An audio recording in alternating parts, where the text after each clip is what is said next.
ST और OBC का हक छीनकर मुस्लिमों को देना। कांग्रेस कहती है कि देश के संसाधनों पर पहला हक मुसलमानों का है, जबकि प्रधानमंत्री श्री नरेंद्र मोदी जी कहते हैं कि देश के संसाधनों पर पहला हक गरीबों का है।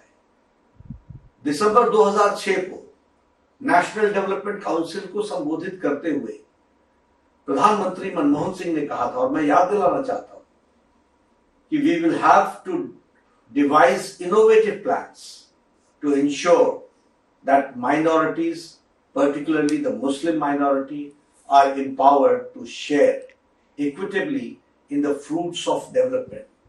They must have the first claim on resources.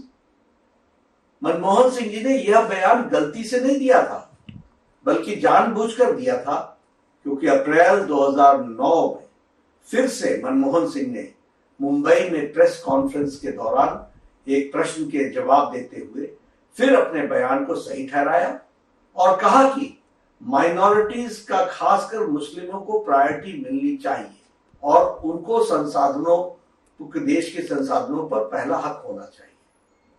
Sachar committee की रिपोर्ट के माध्यम से गलत बयानी की गई और मुसलमानों की हालत दलितों से भी खराब है, यह कहा गया।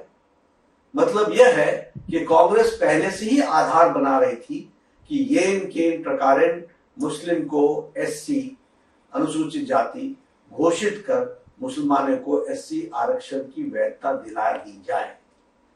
कांग्रेस की एससी, एसटी और ओबीसी के अधिकारों पर डाका डालने की यह आदत बहुत पुरानी है। यहां तक कि बाबा साहब भीमराव अंबेडकर ने 27 अक्टूबर 1951 को कहा था कि पिछले 20 वर्षों में पंडित नेहरू ने 2000 भाषण दिए हैं, लेकिन उन्होंने एक बार भी अनुसूचित जाति के कल्याण के बारे में बात नहीं की है। इससे आप अंदाजा लगा सकते हैं कि कांग्रेस पार्टी को हमारे लोगों के प्रति कितनी सहानुभूति है।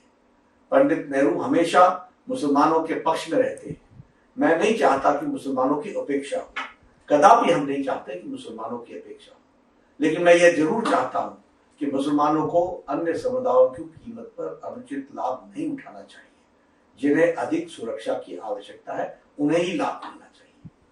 कांग्रेस ने राष्ट्रीय धार्मिक और भाषाई अल्पसंख्यक आयोग का गठन कर यह साजिश रची कि मुसलमानों में भी जाति है, इसलिए उनमें भी एससी माना जाए और एससी लिस्ट में आरक्षण दिया जाए।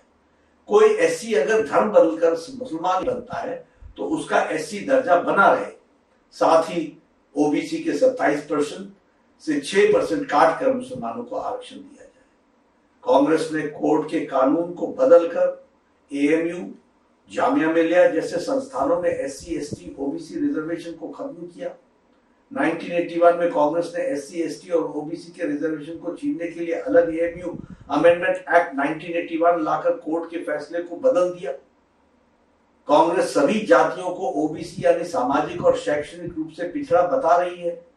कांग्रेस ने आंध्र प्रदेश में 4 बार मुस्लिम रिजर्वेशन को इंप्लीमेंट करने की कोशिश की। सुप्रीम कोर्ट के इंटरवेंशन के कारण कांग्रेस सरकार इसे लागू नहीं कर पाई। 2009 में लोकसभा इलेक्शन में अपने मैनिफेस्टो को कांग्रेस ने जॉब और एजुकेशन में मुसलमानों को नेशन वाइड रिजर्वेशन देने की प्रॉमिस किया था।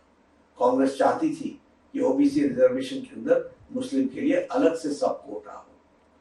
2011 में यूपीए 2 के दौरान माइनॉरिटी अफेयर्स मिनिस्ट्री ने ओबीसी कोटा के भीतर 8.4 सब कोटा का प्रस्ताव रखा, जिसमें मुसलमानों के लिए 6% रिजर्वेशन शामिल था। 2014 में लोकसभा इलेक्शन मैनिफेस्टो में भी कांग्रेस ने इस तरह की बातें की थी। इस बार भी कांग्रेस अपने मैनिफेस्टो में इसी तरह की बातें कर रही है।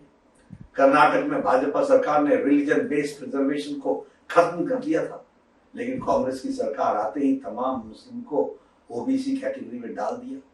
कर्नाटक में भी ओबीसी के अंदर कैटेगरी 2B बनाकर मुस्लिम जातियों को आरक्षण दे दिया गया।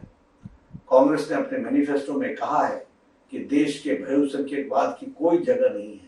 मतलब उन्होंने एससी, एसटी, ओबीसी से सख्त नफरत है, क्योंकि देश में बहुसंख्यक आबादी इन्हीं गरीब लोगों की है, इन्हीं वर्गों की है। ये कांग्रेस का मैनिफेस्टो है और ये कांग्रेस का इंटेंशन।